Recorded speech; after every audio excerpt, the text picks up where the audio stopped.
Tinghui Zhang, her new book is Superfan. It is from Flatiron Press, and it is an examination, as we mentioned, of extreme celebrity, the secrets and sense of self, how technology is supposed to somehow make us less lonely. We all know how that has worked.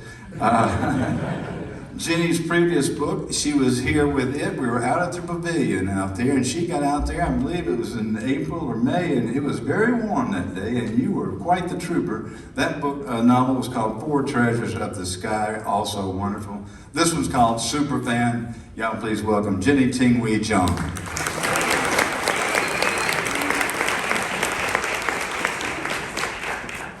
Boy, you show up and we get chairs. I likes you. Where's the catering? Alrighty, this book is scary, and it's scary because it's true to life, and it's set in 2014. And I asked you backstage, why 2014? And you mentioned that technology was not quite as intense as it is now. And our heroine of the story is Minnie. She's a college freshman at the University of Texas at Austin. Yeah. What could go wrong? Tell us about why you said it in 2014 and about Minnie's love of this K-pop band she falls in love with. Yeah, so this story, as Jim mentioned, it's about a young woman, a college freshman. Can you hear me? Am I audible? Yeah, Okay. I'm deaf anyway, so it doesn't matter. But No, can y'all? I heard that. what does that mean? It was maybe I'll hold it. Yeah, Minnie is a college freshman, and she enters into the University of Texas at Austin, believing the stories that she's been told throughout her life, that college is going to be the place where we come into ourselves, we're going to become the adults that we're supposed to be, we're going to find who we really are, and she finds very quickly that that is not the case for her. In fact, she finds that college is a very isolating and lonely experience, and that kind of is the emotional soup that she's swimming in when she encounters this boy band online, and this boy band is inspired by K-pop groups that we see today, or maybe One Direction, if you remember them, even the Backstreet Boys, perhaps, the Beatles. But I set this novel in 2014 because I think, as you said, Jim, today we are so inundated with technology, and that kind of lays the ground for obsession in a way that I think was more nuanced and hidden back in 2014. I told you, I think 2014 is maybe the last year in my personal experience where social media wasn't the way that it is now. It felt like there weren't things such as influencers and this idea of influencing. Back in 2014, we were still just posting pictures of our breakfasts on our Instagrams, whereas today everything kind of is for show in a way. So that was the main reason 2014 was in this book. Very interesting. And by the way, Minnie, your heart goes out to Minnie from page 1. They name her Minnie after a trip to Disney World. Yeah. Right? The crowd's already loving it. Yeah. So she sort of starts losing herself from that day forward. When they name her Minnie, she has a beautiful Chinese name that means going through the world with curiosity and a full heart, and they name her Minnie after. It's horrible. So now this band is called Hourglass. There's 4 guys. They're they dance. The 3 of them are Asian, right? Yes. They're just impossibly cute and beautiful, and this online community springs up with female fans. And Minnie, who is super lonely at the University of Texas at Austin, joins this online group, and this band is almost her reason for living.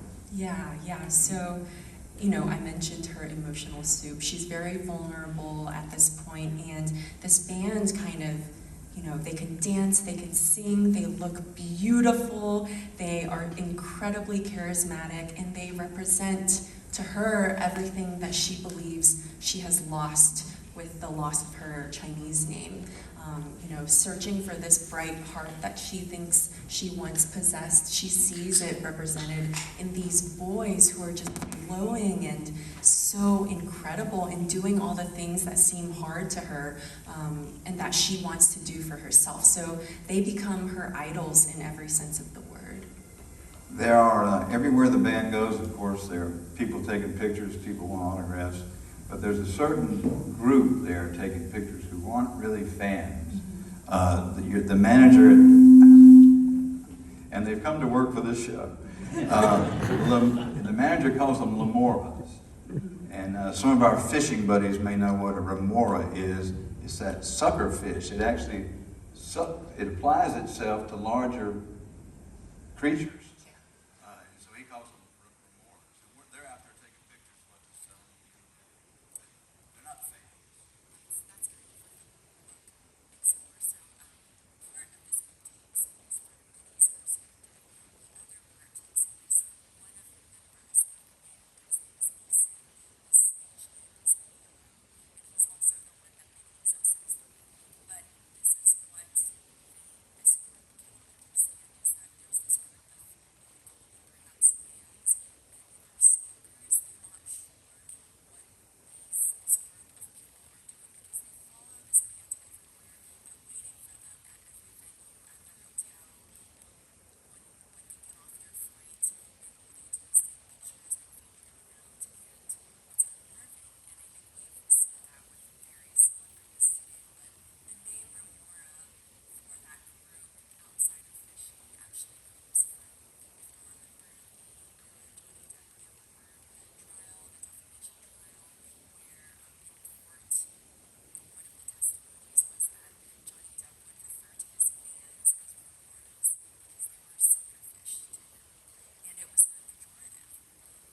But interestingly, it was those very fans that kind of led the online battle against the owner at the online center. So it was just interesting to me how his fans, they knew that he called them this very negative name, and yet they still loved him. That is fascinating to me. Yeah, in my Googling of remoras, yeah, they attach themselves to larger creatures, larger fish, occasionally divers, like swimming. Think about that, ladies and gentlemen. This guy, adheres to you. That'd be scary. And the technology we're talking about, and I'm sure so much of this rings true. When one of the band members takes a picture, does a selfie, one of the people on the online community is so obsessed, they zoom in on his eye and check his iris for the skyline of the town he's in and can figure out where his location is. And you're telling me that actually happened? That actually happened to a Japanese pop star, I believe, several years ago, not even in this current timeline we're in, but she took a selfie and someone was able to see in the reflection of her iris her apartment. They were able to find out where her apartment was based on the reflection of the skyline and the surrounding buildings, and went to her apartment, and I believe was arrested. But this is before we have the camera capabilities that we do now. We didn't have the iPhones as we know it yet. Oh, man. So it's just, it's another testament to the level of obsession that is possible at any given time. We've come a long way from Steve McQueen shooting the Reapers in Carrollton, Mississippi, ladies and gentlemen. I imagine there were 2 or 3 people hanging out at the Holiday Inn down there in Greenwood. That's about the extent of it. All right, this is fascinating. And it's a novel, by the way, but it rings so true, and you feel so much for Minnie, and you've really done a great job with the characters in this story, and it's gotten great reviews, and I can totally understand it. And I believe you're going to read a minute or 2 of it. I am. All right. Again, the novel is called Superfan. It is from Flatiron Books. Y'all please welcome again Jenny Tinghui Zhang.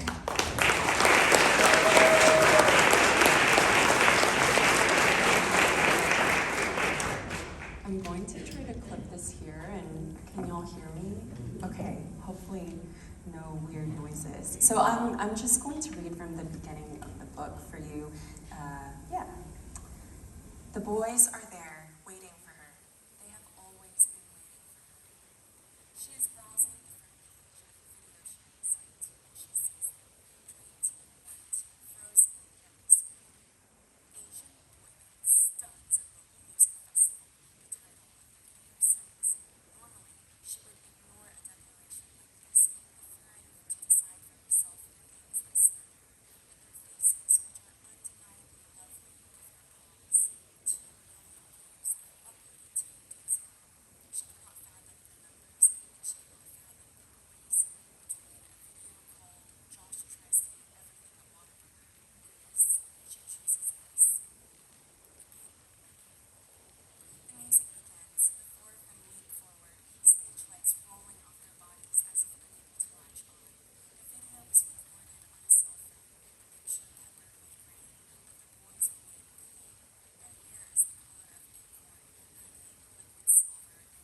boys are singing and dancing, gliding and spinning, and glowing, really glowing, and she is glowing with them.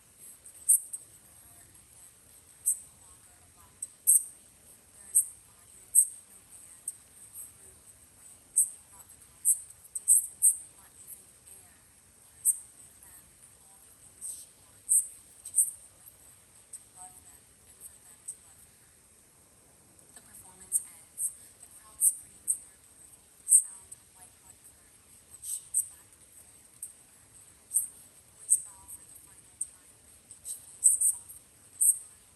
They press their palms to their lips and wave. The screen fades to black, and she is left staring at her own stunned face. She replays the video 4 times more, watching one boy at a time. She tracks his dance, his song, the shimmer of his face as he struts up and down the stage. She follows these faultless boys, these irresistible boys, these boys with voices pitched to an octave of angels, and she feels herself falling and rising at the same time. I have no idea who these boys are, one comment below the video says, but I'm in love with her. Halo's power, reads another. Murder me, King. I'm drowning in so much bliss. Why are their bodies built like that? Are they telling me to die? And on for 1,000 more. A new hunger blooms, the desire to know every single thing about these boys until she burns with them. She opens a tab and types the band's name into the search bar. A column of results greets her. Fan-made websites, web encyclopedia entries, message boards, blog readings, video compilations, all created in the past few days by fans like her. She skims through the results, and then, knowing that she may very well never come back from whatever lies ahead, clicks the first one. She consumes until the light drains from her dorm room, and the only source left is the glare of the laptop illuminating her slack face, until a whine in her stomach reminds her that she has not eaten in hours. The dining hall is surely closed, but it no longer matters because the boys are here now, and she can eat her fill with them. Every interview she reads brings them closer. Every video she watches makes them more hers. When she goes to sleep that night, she is surrounded by the boys, their faces warm and handsome, their hands all holding her, rubbing her, passing off some of their magic onto her so that she too might shine the way they do. In class the next day, she cannot concentrate. The professor asks her to read a poem out loud, or his, and she does so, but the words fat reading blur into spongy macaroni. You are invulnerable, she recites. Didn't we deliver those forces that control your destiny, the certainty of dust? Beyond the words, she imagines a screen on which play images of the boys, their necks taut and pearl with sweat.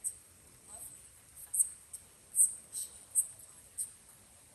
The sound of the Caroline bells releases her back to them. She shoots through campus to her dorm and climbs into bed, with her laptop on her thighs, searching for more information. What she knows so far, there is Ian, the responsible leader, Denim, the affable all-American, Jelly, the ethereal dancer, and Halo, the aloof and mysterious bad boy. The 4 of them together make Hourglass. Those are the 9 boys. She thinks as she listens to them sing to her. She has never done drugs before. She has not had the chance, but she has known what it is to love, a detective series, a gorgeous actor, a soft spot behind her first dog's ears. Those have been her obsessions briefly, but they wither next to being part of other boys. She imagines this must be what they mean when they call it taking a hit.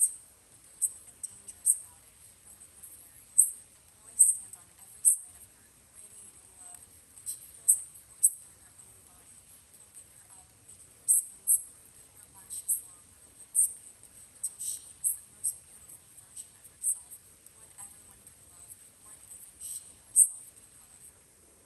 We are yours, and you are, the boys ask in one video. Ours, the crowd shouts back. A call and response that is almost holy. It is not clear to her who belongs to who, but this is the way it is supposed to be. They belong to each other.